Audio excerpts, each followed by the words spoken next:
Well, thank you, Matt, and hello, CPAC.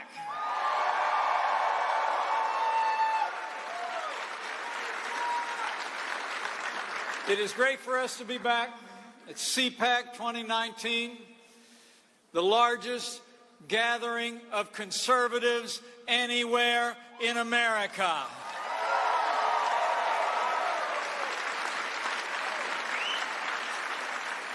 Thanks for coming out. And I'm honored to be joined here by thousands of conservatives in our nation's capital, but I also want to give a shout out to all those great conservatives watching across this country, especially all of our friends joining us live from Lynchburg, Virginia at Liberty University. I'll see you in May.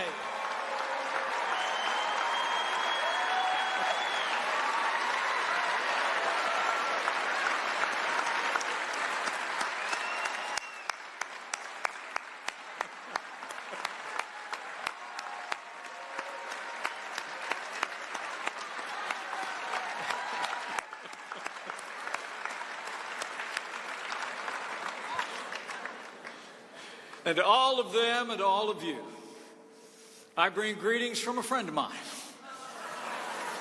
a man who restored American leadership at home and abroad, and a man who can't wait to be with you tomorrow. I bring greetings from the 45th President of the United States of America, President Donald Trump.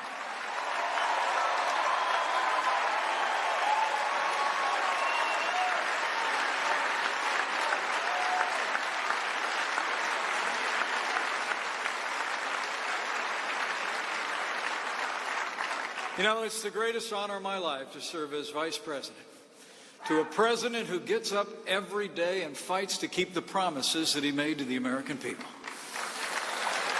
I mean, think about it. This president promised to get this economy moving again. And working with Republican majorities in the Congress, in our first 2 years, President Trump has cut more federal red tape than any president in American history.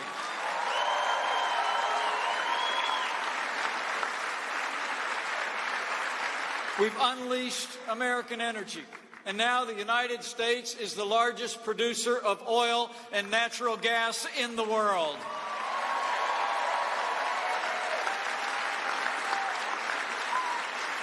Under the President's strong leadership, we forged new trade deals that finally put American jobs and American workers first, and with the support of this generation of conservatives, President Trump signed the largest tax cut and tax reform in American history. That's promises made and promises kept.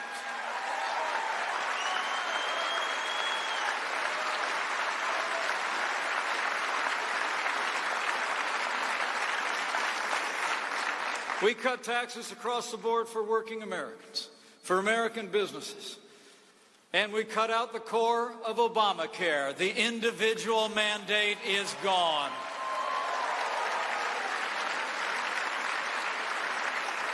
And the results have been amazing. As I stand before you today, the American economy is booming. In just over 2 years, businesses large and small have created 5.3 million new jobs, including over 480,000 good-paying manufacturing jobs that the other side said would never come back.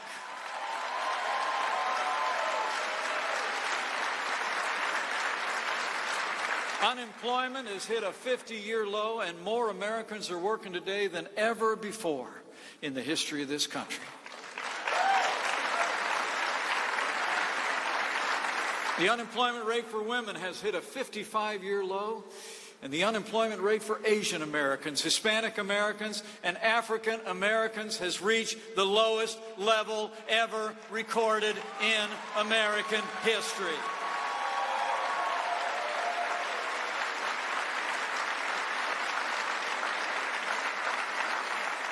And the wages of working Americans are rising at a faster pace than they have in more than a decade.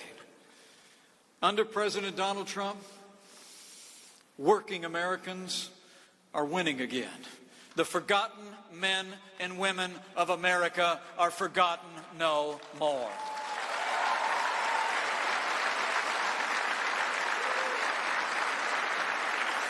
Everywhere you look, confidence is back. Jobs are coming back. In a word, America is back, and we're just getting started.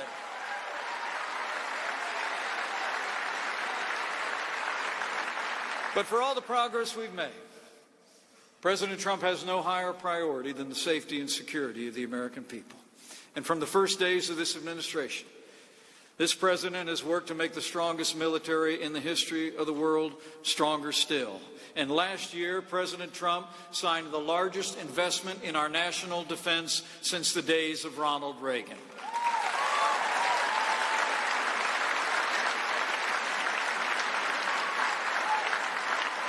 We're modernizing our nuclear arsenal, updating missile defense, and before the year is out, President Trump will launch the 6th branch of our armed forces, the United States Space Force.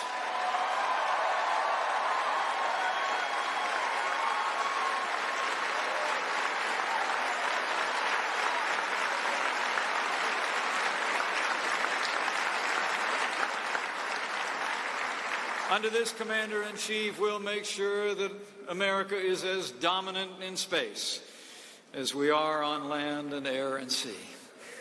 So we're rebuilding our military. We're restoring the arsenal of democracy. And we're once again giving our soldiers, sailors, airmen, Marines, and Coast Guard the resources they need to accomplish their mission and come home safe.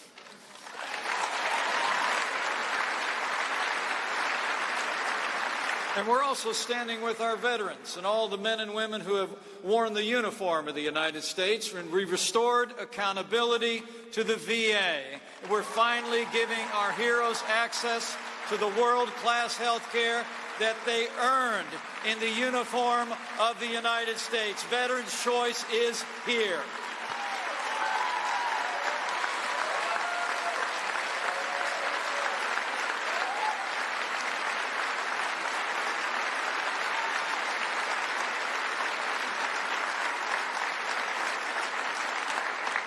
And in this administration, we're also standing every day with the brave men and women of law enforcement.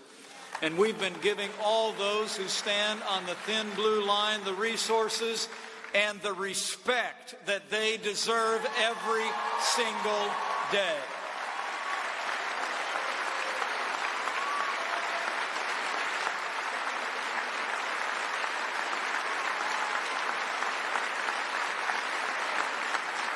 And that includes the courageous men and women of Customs and Border Protection who put their lives on the line every single day. Under this president and this administration, we will never abolish ICE.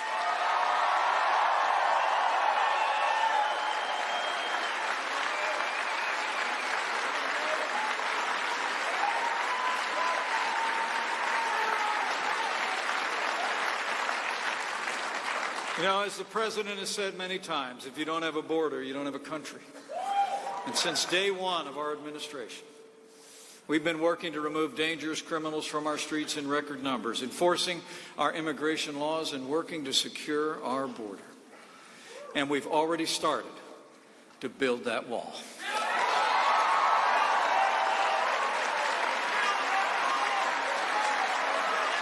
And I'll make you a promise. Before we're done, we're going to build it all.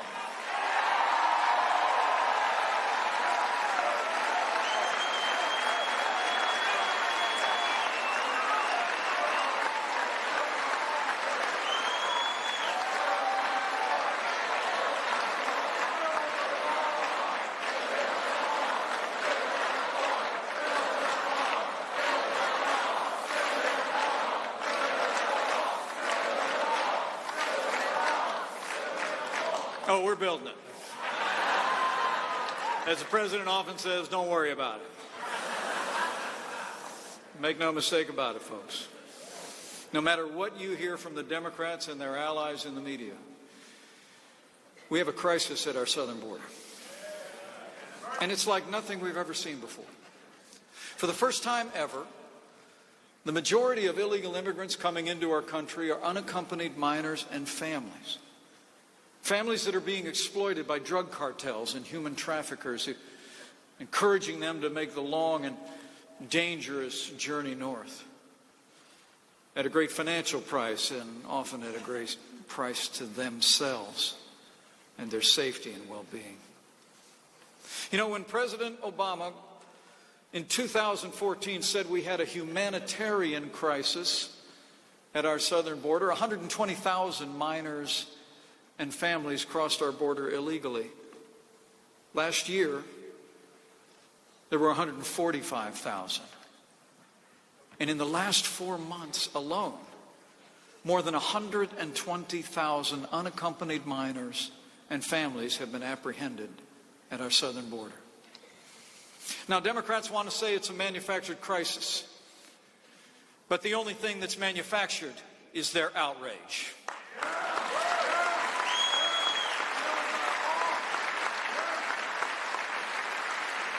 Every day we don't secure our border, we're allowing the crisis to worsen. More lives to be endangered, more people to be exploited, and more drugs to flow into our country.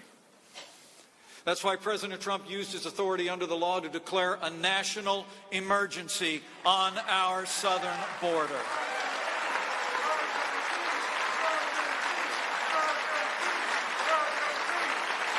But now Democrats are trying to stop the president from exercising the authority that the Congress gave him to address this real crisis. So today, we call on every member of Congress, stand up for border security, stop playing politics with the security of the American people, and stand with President Trump for a stronger and safer America.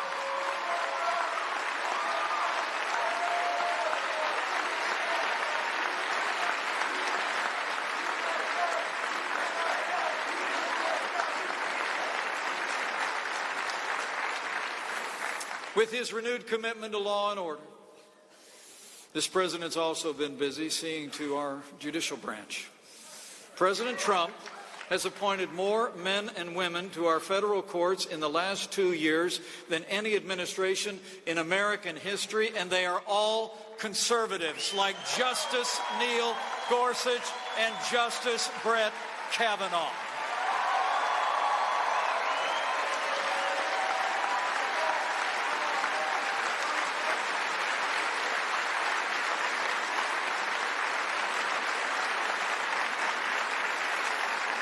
And they're conservatives who will uphold all the God-given liberties enshrined in our Constitution, like the freedom of speech, the freedom of religion, and the Second Amendment right to keep and bear arms.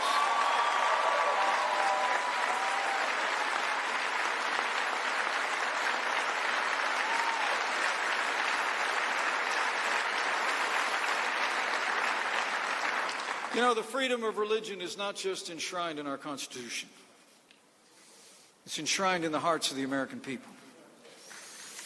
But make no mistake about it, freedom of religion is under attack in our country.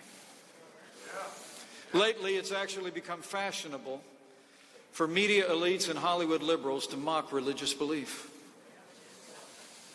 My own family recently came under attack just because my wife Karen went back to teach art to children at a Christian school. Let me say before all of you, I couldn't be more proud of my wife.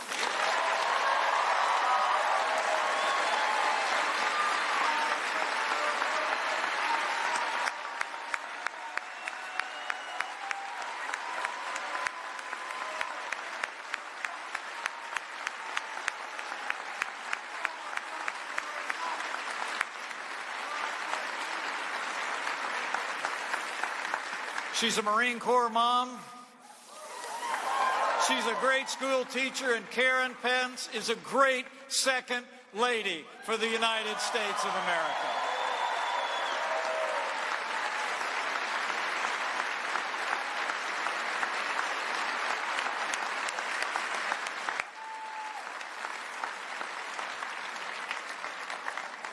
But let me be clear on this point. This is not about us. It's about all of you. It's about the sincerely held belief of millions of Americans who cherish their Christian faith and Christian education. And so I'll make you a promise.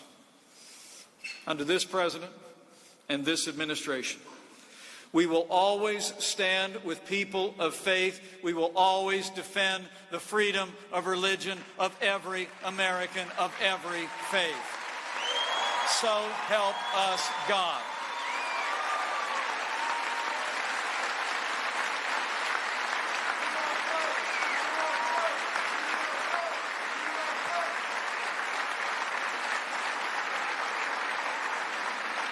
And as we reflect on our God-given liberties, I got to tell you, I couldn't be more proud to serve as Vice President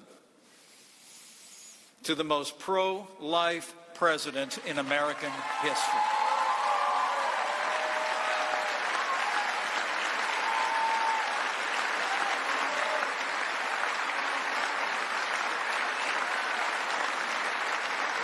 Since the first days of this administration, President Donald Trump has stood without apology for the sanctity of human life. In one of his very first acts, the president reinstated the Mexico City policy preventing taxpayer dollars from funding abortion or abortion providers around the world. And here at home, President Trump signed a law to allow all 50 states to defund Planned Parenthood.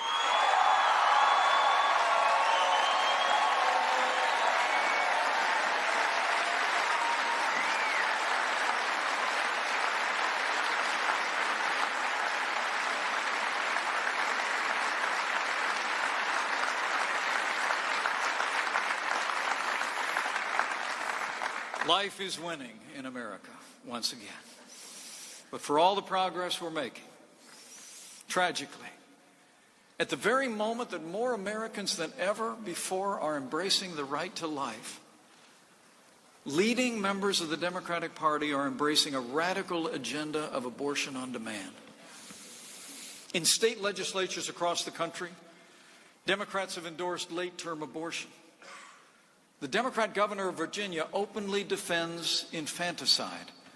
And just 4 short days ago, Democrats in the Senate, including every Democratic senator running for president, voted against a bill that would prevent newborn babies who survived failed abortions from being killed. You know, I've long believed that a society can be judged by how it deals with its most vulnerable. The aged, the infirm, the disabled, and the unborn. With Democrats standing for late-term abortion, infanticide, and a culture of death, I promise you, this president, this party, and this movement will always stand for the unborn. We will always defend the inalienable right to life.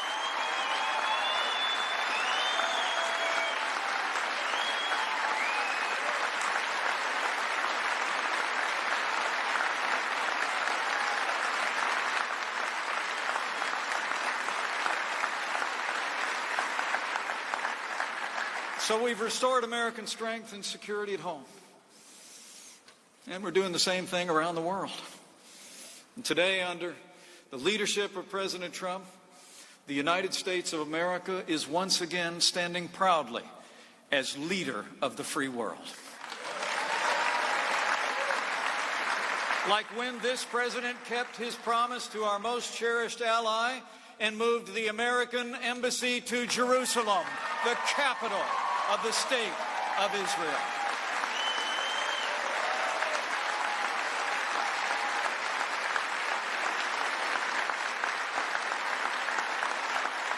So we've stood with our allies, and we've stood up to our enemies. We've taken the fight to radical Islamic terrorists on our terms, on their soil. In Iraq and Syria, thanks to the courage of our armed forces and our coalition partners, the ISIS caliphate has been decimated, and our troops have liberated 5 million men, women, and children.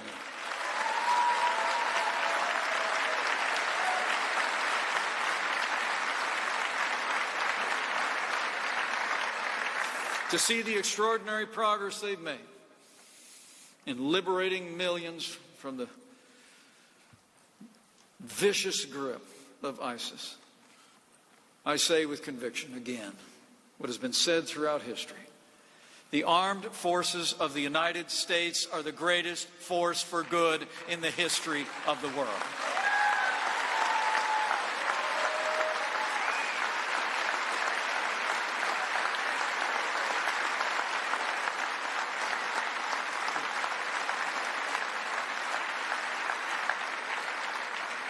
At this very hour, along the Euphrates River, the last mile of territory where the black flag of ISIS once flew is being captured.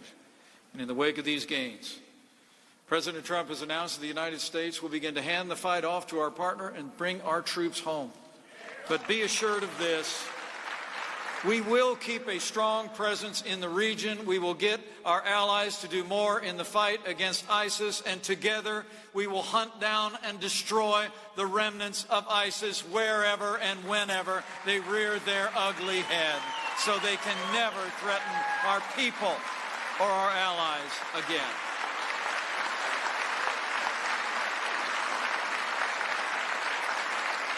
And with that strong leadership on the world stage, President Trump has also confronted the greatest threat to peace and security in the Middle East when he withdrew the United States of America from the disastrous Iran nuclear deal.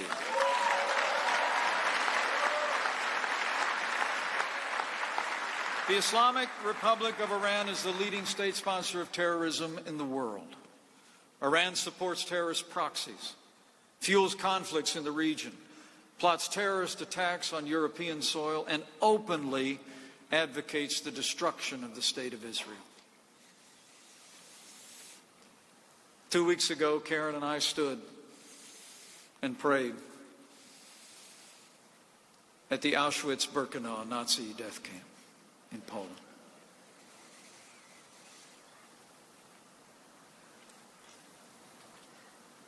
The history of that time must never be forgotten. We mourn with those who mourn and grieve with those who grieve.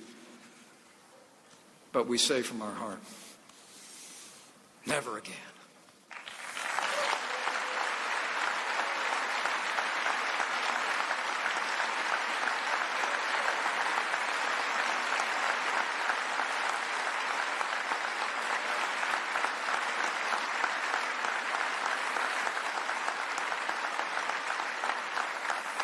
As we stood in that place, I thought, when authoritarian regimes breathe out vile anti-Semitic hatred and threats of violence, history teaches we must take them at their word.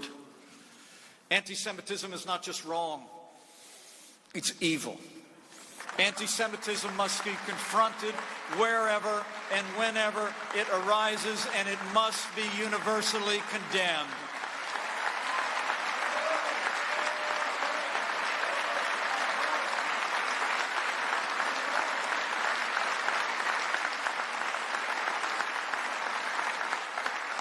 The Iranian regime openly advocates another Holocaust and seeks the means to achieve it. But I can assure you, under President Donald Trump's leadership, America will continue to stand strong. We will continue to oppose Iran, its malign influence, and I promise you, under this president, America will never allow Iran to obtain a nuclear weapon.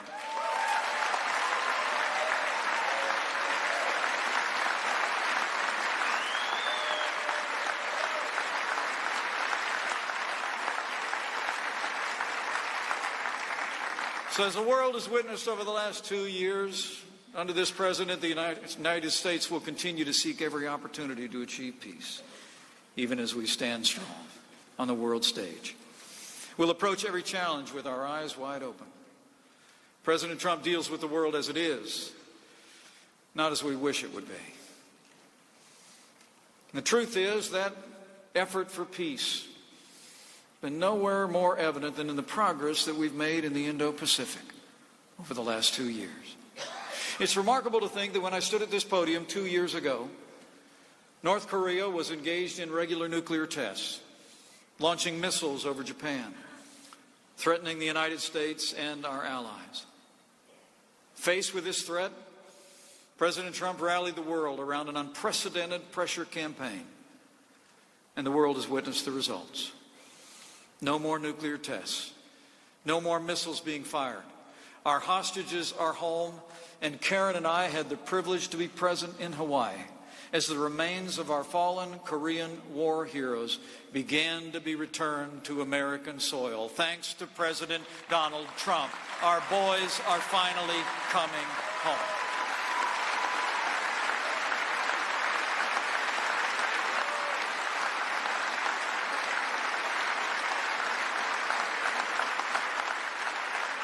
Now, last night, President Trump returned from a second historic summit with North Korea in Vietnam. As the President said, it was a productive 2 days, and discussions among teams will continue. But as President Trump said as he departed, sometimes you have to walk.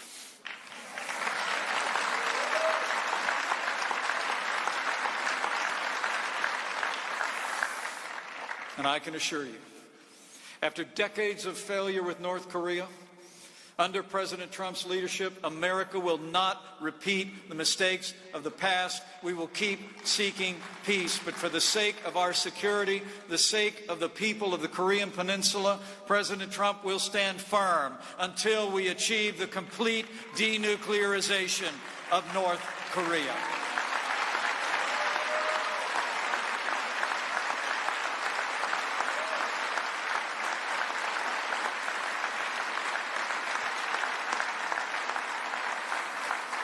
So in just 2 years under this president's leadership, from the world stage to here at home, just in case you haven't noticed, America is winning again. And I don't know about the rest of you, but I'm not getting tired of it.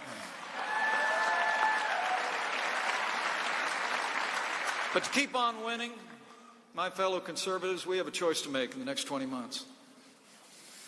Will we re-elect a president who's making America great again for 4 more years? Or will we let the Democrats take America on a hard left turn and lose all the gains that we fought so hard to make? There you go. You know, America was founded on a simple idea. And that idea is freedom.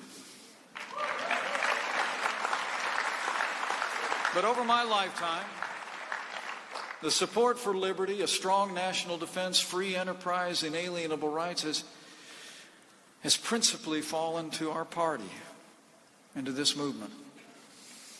Today, Democrats openly advocate an economic system that has impoverished millions of people around the world. Under the guise of Medicare for all and a Green New Deal, Democrats are embracing the same tired economic theories that have impoverished nations and stifled the liberties of millions over the past century. That system is socialism. Remarkably, a leading candidate for the Democratic presidential nomination is an avowed socialist. But it's not just him. Bernie's been joined by a chorus of candidates and newly elected officials who have papered over the failed policies of socialism with bumper sticker slogans and slick social media campaigns. But what they're actually offering is just more of the same. More taxes, more spending, more government, and less freedom. It was freedom, not socialism, that gave us the most prosperous economy in the history of the world. It was freedom, not socialism, that ended slavery, won 2 world wars, and stands today as the beacon of hope for all the world.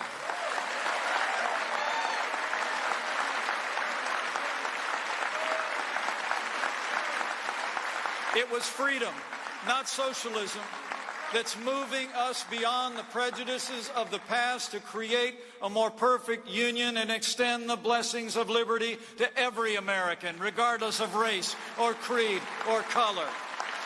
It was freedom. And it was freedom, not socialism, that gave us the highest quality of life, the cleanest environment on earth, and improved the health and well-being of millions around the world. It was freedom. What Medicare for all really means is quality health care for none. The only thing green about the so-called Green New Deal is how much green it's going to cost taxpayers if these people ever pass it into law.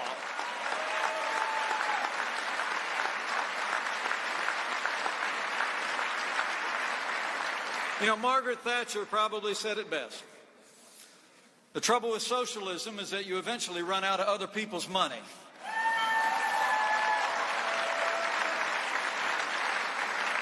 The truth is, we want to make poor people richer. They want to make rich people poorer. We want to make poverty more rare. They want to make poverty more comfortable. That's a choice we face today, men and women, between freedom and socialism, between personal responsibility and government dependence. Where freedom encourages investment, socialism stifles growth. Where freedom welcomes diversity, socialism demands conformity. And as President Trump said in his State of the Union address, America was founded on liberty and independence and not government coercion, domination, and control.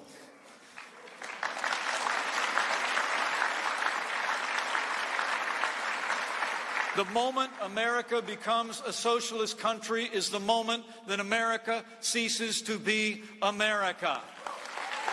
And as the President said 24 days ago, so we must say with one voice, America will never be a socialist country.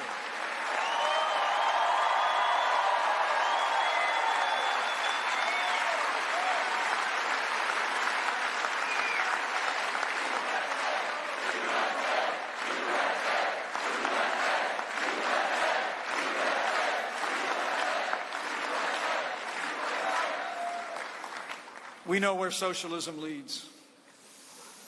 You want socialism? Just look at Venezuela. Venezuela was once one of the richest and most vibrant democracies in the Western Hemisphere, but under Maduro's socialist rule, it's become one of the poorest and most despotic.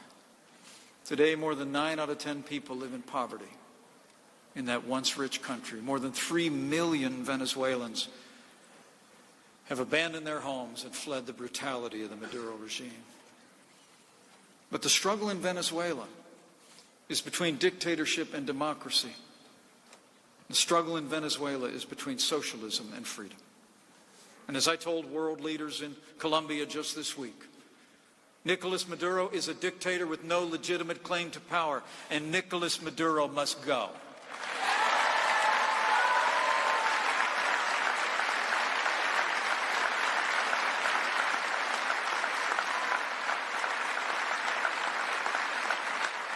The truth is, Venezuela needs what America has. Venezuela needs freedom.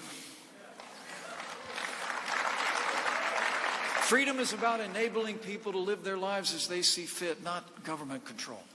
Freedom produces more and better goods than any system in any other place and time in American world history.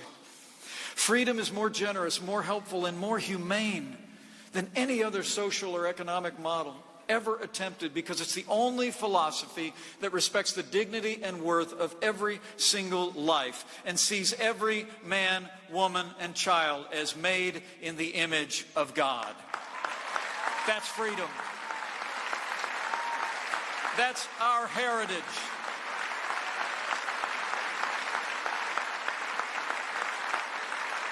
And freedom works. This is what we believe. This is who we are. But this is the choice we face in the next 20 months. So men and women of CPAC, we got work to do. I came here to say thanks. To look back over the shoulder and make sure you knew just how much we've accomplished with this president and with your support in just 2 short years. But now we have more work to do.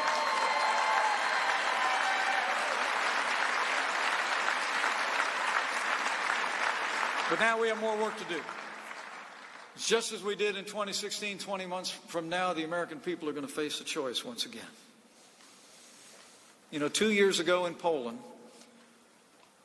President Trump declared, and I quote, "The fundamental question of our time is whether the West has the will to survive." As we gather here today, we must ask our movement the same question. As the President went on to say that day, in his words, do we have the confidence in our values to defend them? Do we have enough respect for our citizens to protect our borders? Do we have the desire and the courage to preserve our civilization? Looking out across this room, looking out across this great movement, I know we do.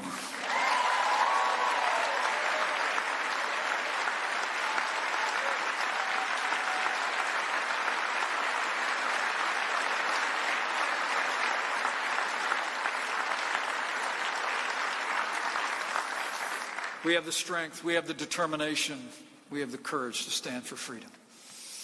Because I have faith. Faith in the American people.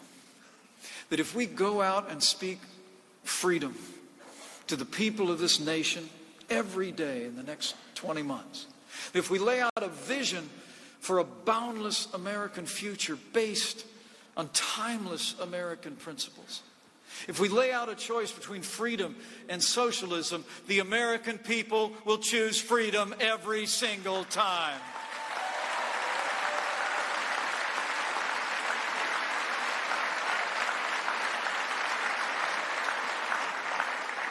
The President and I both know that if we hold the banner of freedom high, if we put into practice those words of Scripture inscribed on the Liberty Bell, to proclaim liberty throughout all the land and unto all the inhabitants thereof, the American people will rally to our cause once again. We will keep on winning. We will keep on growing.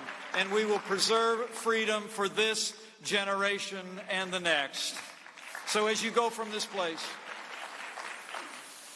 go with confidence.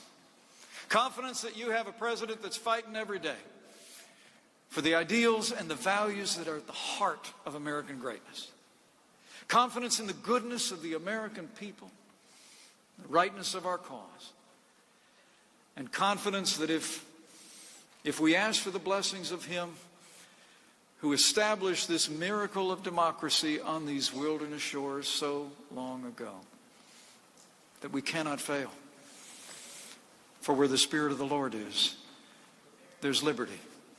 So freedom always wins.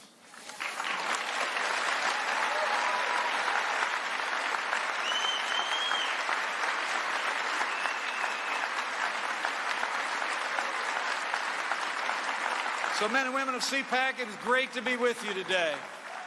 The time's a wasted. We've got work to do. But I leave here with renewed confidence that if all of us do all that we can between now and November of 2020 to hold up freedom, to protect our people, to defend our values, and with President Donald Trump in the White House, with more conservatives elected to our nation's capital and to state houses across this nation, and with God's help, we will make America safe again. We will make America more prosperous than ever before. And to borrow a phrase from a friend of mine, we will make America great again. Thank you very much. God bless you, and God bless the United States of America. Vice President Mike Pence giving an impassioned speech to a very lively and passionate crowd here at CPAC. Obviously, Vice President Pence was able to get the crowd on their feet, cheering, clapping, and chanting at every moment he could, cheering on President Trump's accomplishments with tax reform and the economy, championing President Trump's wall-building process, and how he was fought for safety in this country. Mike Pence was here really rallying this crowd and getting them ready for what he says. My friend's appearance tomorrow. Obviously, referencing President Trump going to be here tomorrow morning at 11:30 a.m. Eastern Time. So that was Mike Pence spoke for about an hour, easily the longest speech so far here at CPAC, and will be the longest until President Trump tomorrow. We would thank you guys so much for tuning in to Right Side's coverage here of CPAC. We appreciate you guys tuning in with us to something that is not necessarily Trump rally coverage. We love doing those rallies for you, but sometimes we want to continue to bring you guys conservative events and continue to bring you guys other things around the country that are also important. So thank you guys so much. I appreciate that. We run solely on your donations. Donations through YouTube Super Chat, your donations through PayPal, your donations through Patreon, and of course, all the letters and the checks you guys very generously send to us to the address that our moderators are going to send, putting that in chat for you right now. You can also go to rsbnetwork.com/donate. I have a couple different portals and some more outlines and details on how to donate. We really appreciate that so much. If you donate on YouTube, you can put up a message. It's in a cool color. And everyone in the chat that's on right now can see that. Also, you can become a member on YouTube $4.99 a month, which is automatically renewed. We get that money as well. You guys get some cool emojis, and we'll be more involved in the Right Side family. We appreciate you guys so much, and we love your support. We need your support 100%. We don't have any corporate sponsors. We're constantly demonetized. We fight through a lot of obstacles for you guys. We wouldn't do it for anybody else other than you. So thank you guys so much. We appreciate that. Obviously, that was a very great line to start the morning. Senator Ted Cruz, Kellyanne Conway, Mike Pence just a moment ago. Discussions on Syria, discussions on the opioid crisis, the discussions on the border, and of course, Mike Pence wrapped it up with the entire nation's prosperity. A great morning here at CPAC. I highly recommend any of you guys who have never been to CPAC to show up if you can make it. Mike Pence mentioned there are satellite campuses in California, Colorado, and Virginia. If you can't make it to the main one here in D.C., so I highly recommend it. It's been a great time. Donald Trump Jr. is giving a speech soon from Liberty University, just down the road here from D.C., so we're looking forward to that. We don't know how that'll be broadcasted, and we'll keep you guys up to date on the rest of the event schedule today. I know many of you guys in the chat have also been speaking a lot about excitement for Nigel Farage, who will be wrapping things up today here at 4:45 p.m. Eastern Time. He will take the slot that Diamond Silk took yesterday. So thank you guys so much for tuning in. I appreciate it. I'm here with Jordan Parker as well, bringing you guys coverage. We're going to be trying to bring you guys some interviews later on in the afternoon when our booth opens up. They have that locked down for security right now. And so when we get down there, we're going to try to set up some interviews and try to broadcast them live or recording to you guys, depending on who the speakers are and when scheduling lines up. But we appreciate you guys sending us here. We love being here. We're having a great time. And just stand by with us as we wait for the next speaker. Jordan, I'm going to call you in a second, but why don't you share with them your thoughts on President Pence? Sorry, as you can see, the press stands are very crowded in different elevations. Not some people here. But yes, Mike Pence gave a very passionate address in line with the president's main talking points and really issued a rallying cry for 2020 to conservatives to get out there, to get out the vote, to really continue their passionate support for the president. As Max touched on a few issues that the president raised, but he also brought up that it hit hard on socialism. We've seen over the past 2 weeks a rise in this idea of socialism, that everything should be free college, Great New Deal, relief of student debt, and those things just aren't feasible for the American economy and the American people. He spent almost the entire latter half of his speech continuing to pound on the fact that America will never be a socialist country. Those who say it will be are just not correct. He was, as you may know, he was in Colombia this past week, getting briefed and learning about the crisis in Venezuela just across the border, which, as you know, is a failed socialist state. So we continue to harp on that and really got this crowd riled up, as Max said. There was 10 only. This place was packed. It's also incredible to see these people come out and support the vice president so strongly. His wife, Karen Pence, the second lady, was here as well. She walked out with the president or the vice president and then launched his address. And as you can see behind me, he's working the crowd a little bit, seeing people visiting, taking pictures, which is just awesome. And we really appreciate our vice president. Kellyanne Conway also came up to the press risers a little bit ago to do a few live interviews and comments about the auto warfare situation and the War of Your Parents statement and response to Trump's statement with Kim Jong-un on the death of Autumn Warmbier. She's very adamant that the president is a big supporter of Warmbier and his family and continues, and she reaffirmed the fact that the president named Kim Jong-un for his death back when the story first broke in a while back. So she reharps on the fact that the president, still holds North Korea accountable for Autumn Warmbier's death, despite him saying that he's taking Kim Jong-un's word that he knew nothing about it. So interesting development from Kellyanne Conway. She was very gracious in coming up here and speaking with us, so it was great to see her. As you can see, this room is filing out. I'm not sure how long it will be before Donald Trump Jr. and Jerry Falwell of Liberty University speak live from Liberty University, but it is slated to happen momentarily. So we, of course, will bring that to you live. Thank you for continuing to stay with us and your continued support. It means the world. It allows us to be here and bring you guys this live, uninterrupted content. So I'm going to turn it back over to a live shot of this ballroom where it is still packed. Lots of conservatives are excited to be here. Love what these speakers have to say, and it's just a great event overall. Thank you, guys. Thanks for keeping it here with Red State Broadcasting.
And now, live from our CPAC stage at Liberty University, please welcome from Liberty University, Jerry Falwell Jr., and from the Trump Organization, Donald Trump Jr. Got a great song. You just won't believe it.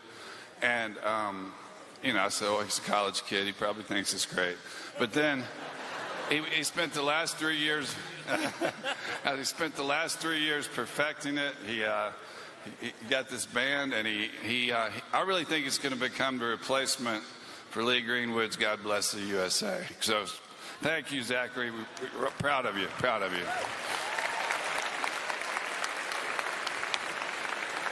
All right, we have with us today Donald Trump Jr.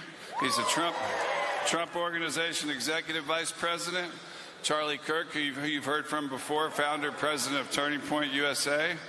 And right now I'm going to throw to a video about Donald Trump Jr.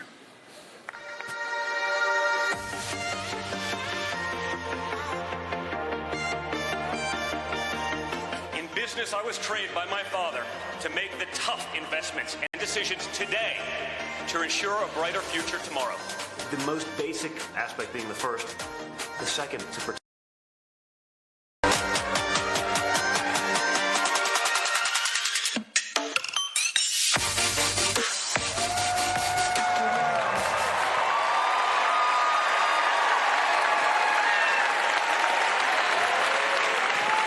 Failed to mention the two most important people on the panel, my wife Becky and Kimberly Guilfoyle. She's the vice chairwoman of America First policies in America First PAC.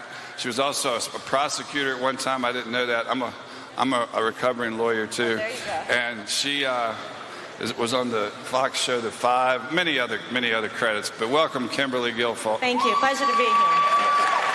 Good save, Jerry. You got them. It made our lives a lot easier tonight, I think. That's right. That's right. So you guys want to have a seat? Sure. I did an interview this morning, and I had a reporter ask me, about how colleges and universities, mainstream universities, have become so intolerant of conservative viewpoints and of students who are conservatives, and they ridicule them in the classroom. They single them out, and the reporter asked, what is the impact of that on our society, where these universities are disinviting conservative speakers, and they're just teaching just one side of every issue? And I said, the product, what it does to our society is we end up with politicians like Alexandria Ocasio-Cortez, who have only been taught one side, who every time she opens her mouth, I think she's kidding, but she's serious. And True story. And she actually said this week that people your age should reconsider having children because of global warming. Well, I was sitting there thinking, yeah, people their age should reconsider having children if people like you are going to be in charge of the country they lead. So, but that's how I feel about all these new socialists in the Democratic Party, all this crazy Green New Deal stuff. You got any thoughts on that? Listen, I mean, the whole thing, when I read about the Green New Deal, and what's worse about the concept is you had a cost of $93 trillion. Now, we don't talk about that as anything big, but that's more than 4 times our national debt. That's literally 14 times what the U.S. government takes in revenue on an annual basis. So think about that. If you spent nothing on anything else other than trying to achieve the Green New Deal, the U.S. could put all of its money towards that for 14 years. It's just nonsensical. But what's perhaps worse about it, Jerry, is that every mainstream leading Democratic socialist candidate for the presidency of the United States is buying into this, saying, oh, it's a great investment. It's wonderful. This will pay for itself, especially the part about the people who don't want to work. We're going to take care of them too, because, it's just insanity. And it goes to show you that no one here making trillion-dollar decisions, and no one on that side, has any understanding of finance, of what goes into making money. They're all just preaching some sort of leftist crazy theory. And it doesn't work. It's failed over and over again. But this time it's going to be different, Jerry. This time it's going to be different. $65,000 per household. Every household in the United States for 10 years. I think it's actually 650. No, that's over 10 years. Oh, over 10 years, yeah. Okay. Yeah. And so it's, a lot of families don't make $65,000. So it's just unbelievable to me that I think it's good, though, that's the direction the Democrats are going. That's going to make it pretty easy in 2020. As do I. I mean, listen, I come from New York City, not exactly a bastion. Wow, I'm actually surprised. I was going to say not exactly a bastion of conservative thought. But there was a time you grow up with enough people from the other side, you're able to engage, you're able to have conversations. And, throughout my life, I would have been able to put the shoe on the other foot, taken sort of the more liberal stance and argued it against a conservative, and done so reasonably effectively. I can't do that anymore. I mean, if the last week probably hasn't shown us that more than anything, again, whether it's Green New Deal, whether it's, frankly, the post-term abortion issue, this isn't, anywhere else in the world at any other point in time in history, what the governor of this very state said was called murder. That's not, this isn't women's health care. If the baby is born and it's alive, the woman is no longer at risk. The major part of the counter argument is totally off the table. It's about control. And so, when I see them doing this and jumping the shark and taking an extreme point and then just, blowing that out of the water and going that far left, I think what the other side has done, and is a big mistake, is they took 2016 and said, oh, You know what we really screwed up? It wasn't that we had the most unlikable candidate perhaps in the history of the world. It was that we need to be much further left and we have to go as crazy as possible because that's where America is. And they're not. Kimberly, as a mother, you and I are both moms, and I'm a grandmother now. What did you think about what the governor said? Could you absolutely imagine anybody doing that to your child? Yeah, I think it's reprehensible, and you saw that we called for him to leave office and resign. I'm shocked he hasn't. He's completely reckless in terms of his disregard for the sanctity of life. I fought my life as a prosecutor and prosecuting crimes that were committed against children and against women, and in particular homicide cases where if a woman was pregnant at the time and killed in a vehicle, you would get 2 counts of homicide. So how is it that then when a child is actually born, someone could take a life? That is murder. That's flat out simple. So that's what the Democrats want. That's the choice you have on Election Day. I think that one issue could be so defining in terms of who you choose and who you stand for. And quite frankly, you know, Don, your father, President Trump, has been the biggest supporter of, you know, pro-life and of religious liberty and freedom. And God bless him, because he has exceeded all the expectations. I knew that he would do this, and with phenomenal Supreme Court picks that will make sure that the sanctity of life is preserved, is protected in this country. And we see it now with 2 additions that he made with Gorsuch and Kavanaugh. So we thank him for that. It seems like they care more about animals and animal rights than they do children rights. And where does that lead? Baby rights. And where does that lead? That's because cows fart. Yes. Oh, God. That was a serious point in the Green New Deal. So yes. We've got to stop that. But where does that lead when you're willing to murder a baby? What about if your parent or your grandparent gets old and they become, you know, they become a pain and a burden? Does that mean we start euthanasia? Exactly. Where do you draw the line on it? It leads to a completely downward immoral spiral of just plain, flat-out murder. Yes, it's completely immoral. And, you know, for the Fox News Channel, I did a documentary on the Philip Gosnell, Dr. Gosnell trial that happened in Philadelphia, and he was a butcher. He was brought to justice. I sat in the courtroom and watched about what was happening here and the cases that he took on that were the exact same that the Democrats are supporting, which was murder of children, innocent babies on the table. And it's so reprehensible to think that in this country there are people that could even advocate for that type of thing. It's something that we really have to take a stand on, to choose life, to be able to support and protect these children. They are innocent. They deserve our passion and our protection, and we must fight for their ability to live. Becky, explain why that issue hits home so closely for us recently. Yeah, that's what I said. We 3 weeks ago tomorrow we had our second granddaughter, and like I said a few weeks ago, and her name is Reagan. How presidential is that? Beautiful Reagan Elise. I lobbied for Trump, but it was a little too soon, maybe. So we'll see. Trump is not the most feminine name, but we can make it. Hey, you know, but neither is Reagan. We're going to take a page out of the liberal playbook. It doesn't matter. You know, it doesn't matter. We can identify how we want. Oh, by the way, she is a daughter. She's our granddaughter. And we're raising her as a girl. She's beautiful. We're not letting her have a choice. She's what God designed. There will be outrage tomorrow that you decided for her. God makes the choice of what the babies are going to be, and God decided she would be a girl. You don't have to raise them as a girl. She's got a little baby doll right under her arm every second. Yeah. When my boys always had guns in their hands. So we didn't. That's not something. Hashtag me too. That's not something you teach them. That's something they're born with. But as far as those cows you mentioned, I've got 100 cows. You just let Alexandria Cortez show up at my house and try to take my cows away. Yes. I love cows, Jerry. They're delicious. Charlie, you have to share your mic. Oh, you got a mic. Yeah.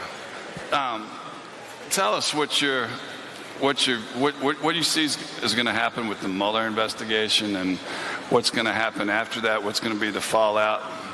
And the Mueller investigation is a taxpayer-funded revenge campaign against this president who won a historical election that they didn't expect. That's all this is.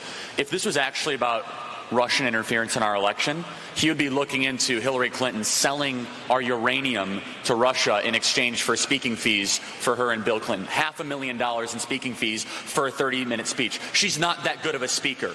You don't get $500,000 from a Russian bank because you're Hillary Clinton. You do that for a pay-to-play scheme to sell our uranium to Russia. If it was really about Russian interference, they'd be investigating, how about the Podesta brothers for their lobbying that they did for countries all throughout Eastern Europe? But it's not.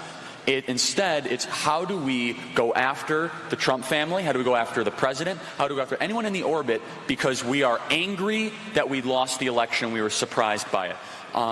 There's angry Democrats, including Andrew Weissman, who's running this investigation. They have total roaming authority. Should have been ended a long time ago. But you know what? There was no collusion. It's a complete and total lie. It's gonna backfire on them tremendously and publicly. And I could tell you from my own personal opinion, I don't understand how it is possible that we have this almost 2-year investigation around something that started as a rumor mill, which really was within our own government, a coup against a sitting president of the United States that Andrew McCabe admitted to, and yet we have on-the-record corruption of previous administrations that is never investigated. One primary example, you had a sitting Attorney General, Loretta Lynch, that met with former President Bill Clinton in a private plane in Arizona 2 days before Hillary Clinton was acquitted of all charges by then FBI Director Jim Comey. What was said on that private plane? What was exchanged? Was there a quid pro quo? Why was there not a special investigation into a sitting Attorney General talking to a former President of the United States while his wife was running for the presidency? That stuff's never discussed. Instead, this is a revenge campaign. It should be ended immediately. But there's no collusion, not going to find anything, and they're going to pay a political price for it in 2020. I believe when the investigation's over, I believe that the administration will have the freedom to declassify documents that expose what the other side did to exonerate Hillary and to unfairly go after your father. At least I hope that's what happens. As do I. I mean, I've been saying it for a while. I mean, just put it all out there. Yeah. Put it all out there. How about don't redact anything? You know, if I'm even a subject of this thing, and, perhaps one of the initial catalysts of it, just because they would do anything. And it's because they needed it to be true, Jerry. It wasn't about facts. It was they needed to explain, again, not our policies are failed, they don't work. Our candidate is terrible, it's got no personality, but it was her turn. They needed to explain Donald Trump because it wasn't lost on me that the great irony of 2016 was that it took a brash billionaire from New York City to actually be able to reach working class America, to speak to them, not at them, not lecture them, but to actually have a conversation with them. And they got it. And they realized that this was a guy that was going to fight for them. And that's why, I mean, if you look at the first 2 years of his presidency, it's been a promises made, promises kept agenda. Tax reform couldn't get done. Done. Israel, never going to happen, despite the fact that it passed the Senate 99-0, because one guy called in sick that day. Done. He's showing the world that when he says he's going to do something, it means business. We've gotten our respect back from it. People, they're not messing with it. It's why, despite even this week in North Korea, it's why after 60 years, he's the only guy that's actually made any kind of progress in North Korea. And I've woken up for 2 years listening to pundits and all, we call them experts because they call themselves that, but in reality, their life's work has been working on North Korea. And they say this. I go, wait a minute. Your life's work was North Korea. How many times have you met with him? Oh, we haven't gotten a meeting. How many times have your teammates met with him? Oh, that hasn't happened. So wait a minute. You've spent 40 to 60 years doing this as your life's work, and you've accomplished exactly zero. I always joke. I was usually working with, watching TV in the morning with my daughter Chloe, who's 4. And unlike all of these liberals who pretend that their 4-year-old is asking about the existential threat of nuclear proliferation, Chloe's a 4-year-old. She wasn't asking about any of those things. But I say, Chloe, you know as much. You've accomplished as much as that expert on TV. And she looks at me confused, not knowing what I'm talking about. But the fact that she doesn't know what she's talking about means she knows exactly what these quote-unquote experts have said. So Donald Trump comes in, And rather than doing the old sort of, Einstein's definition of insanity, right? Doing the same thing over and over and over and expecting a different result, he changed up the game. He pushed hard. He did things. And guess what? We haven't had a nuclear test in a year and a half. We haven't seen test missiles flying over Japan. We're actually in a room. We got prisoners back. We got the remains of our Korean War veterans back. So all these experts that know so much, what did they do in 60 years, Jerry? They didn't do anything. Well, so he's getting it done, and that's a threat to them because they don't want someone who can actually get something done. They want to be able to talk, then go do whatever their donors tell them to do, perpetuate the problems to be able to, show that you need them. And that's what the other side is. It's the party of dependence. They need people to be dependent on them for their existence to continue. Well, I think the reason for your father's success in North Korea is because of his business background. I mean, the other presidents we've had in the last 40 years don't have that business background. They don't understand that sometimes you got to play hardball. You got to say no. They would give a little bit. They'd release some sanctions in return for lots of promises from the North Koreans, and then the promises wouldn't be kept. And most importantly, sometimes you have to walk away. Yeah. Yeah. And that's what people don't understand. Oh, my God. What, you want to sign a bad deal that means nothing? No, that's what Obama did. Obama was great at signing bad deals that meant nothing or were terrible for the United States. But it doesn't matter because when you have 95% of the media coverage, 93% of the media coverage, and they want to do anything to make you a hero, you don't have to make good deals. Well, we made good deals with 93% negative coverage, but the reality is the results are speaking for themselves, Jerry. All-time low female unemployment, all-time low African-American unemployment, all-time low Hispanic unemployment. Sort of goes against the narrative. Yeah. You would think with all of those things, all-time high stock market, energy exploration where we're actually a first, net exporter for the first time in history. All of these things. GDP, there's not a single economic metric, not one, where we are not better off today than under failed President Obama. It doesn't exist. I've done that in a room of haters. Name one.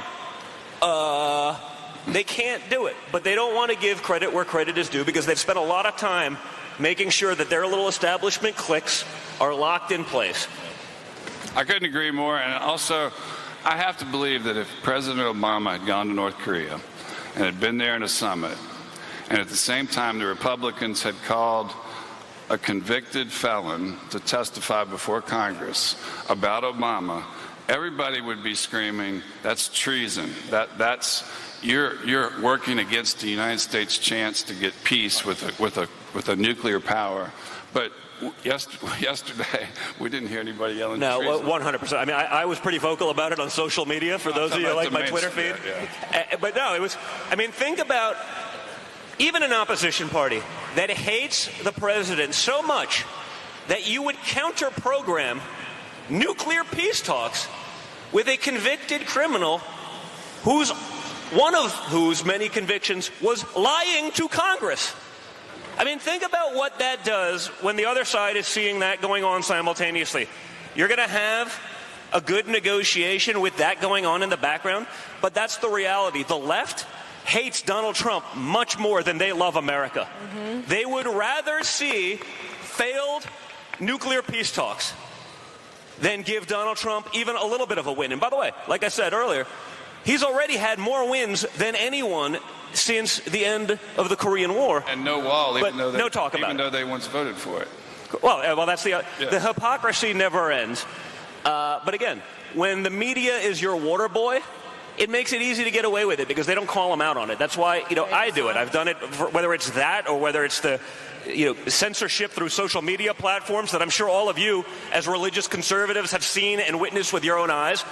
When they take down my tweets, oh yeah, it was an accident. That's an accident until I call you out on it. And then it's spamming behavior. Oh really? People getting unfollowed from liking my accounts and spamming. The hypocrisy never ends, and that's what we have to call it out. There's a fake Facebook page out there right now called Jerry for America. We tried to get Facebook to take it down. They won't. It completes their narrative, so they're going to leave it up as long as possible. They're going to milk it for as long as possible. It's sort of like the media, right? Even when you're wrong, they'll put the headline out. Even when the headline's there, and then 3 days later, after the damage is done, after there's 50,000 retweets, there's a little retraction in the back of page 32 of a print magazine that no one's reading anymore. No, we called it back. Very dishonest. What you're saying was true in the State of Union address, too. Everything, which was one of the greatest speeches by any president I've ever heard. Incredible. It was incredible. And what he was announcing, what he's accomplished, the left couldn't even stand up or clap for it. Their hate for Trump, for President Trump, is stronger than their love for the country. 100. And what he's accomplished is absolutely amazing. Anybody should get applauded and should get standing ovations for what he's accomplished, even with the women. And the women sat there with their hands under their legs, and yet female employment is higher than ever. You would think lower than ever. We would all agree, that all-time low African American employment is a great thing. Mm-hmm. But the Congressional Black Caucus can't acknowledge that. You would think that's a big part of their job and what they campaign on. But when Donald Trump does it, it's a disaster. Yeah, same with women, same with Hispanics, whatever it may be. Okay, if Barack Obama accomplished 1/10 of what Donald Trump has done for those minority groups, they'd crown him emperor for life.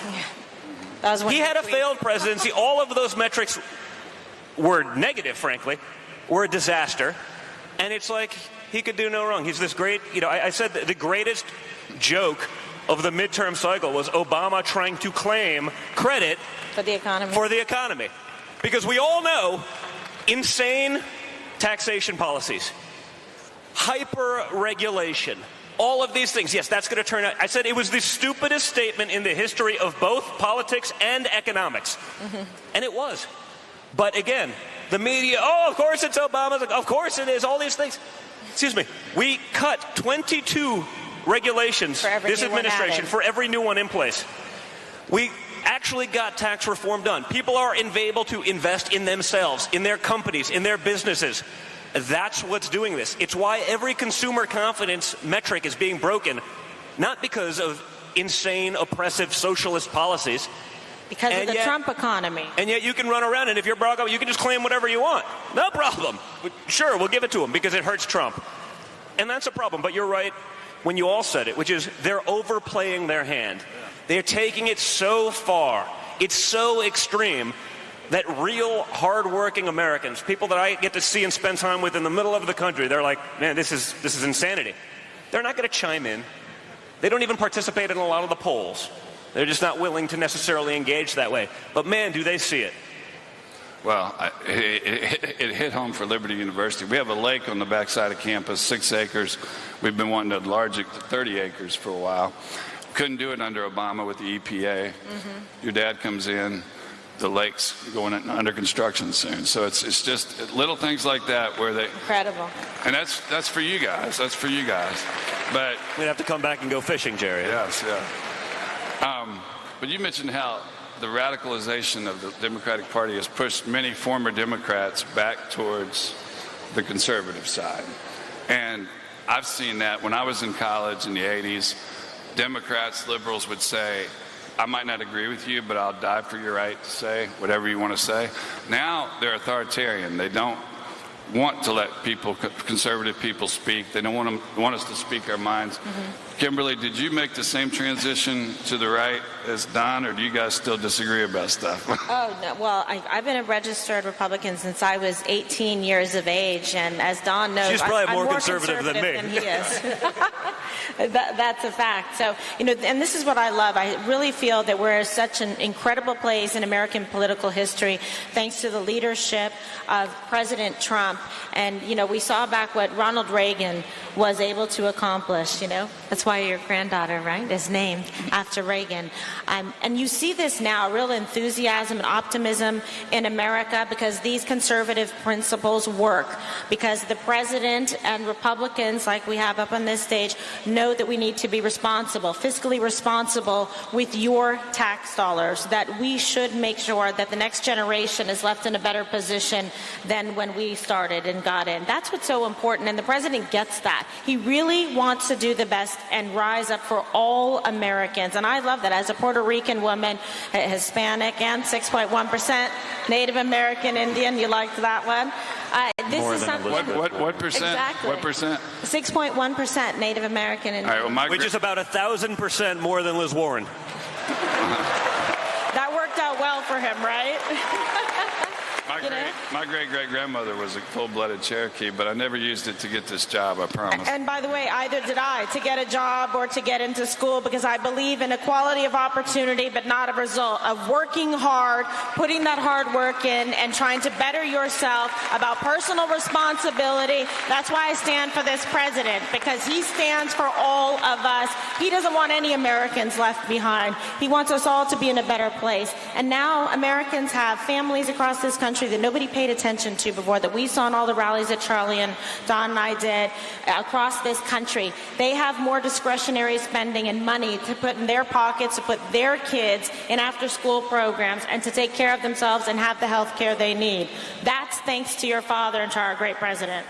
Well, right now we're sending this live feed back to CPAC in Washington, so thank you, CPAC, for staying with us. But right now I want to show a clip of a video that you heard just a minute ago. It's like 30 seconds long, but you were cheering so loud, I think you missed an important part.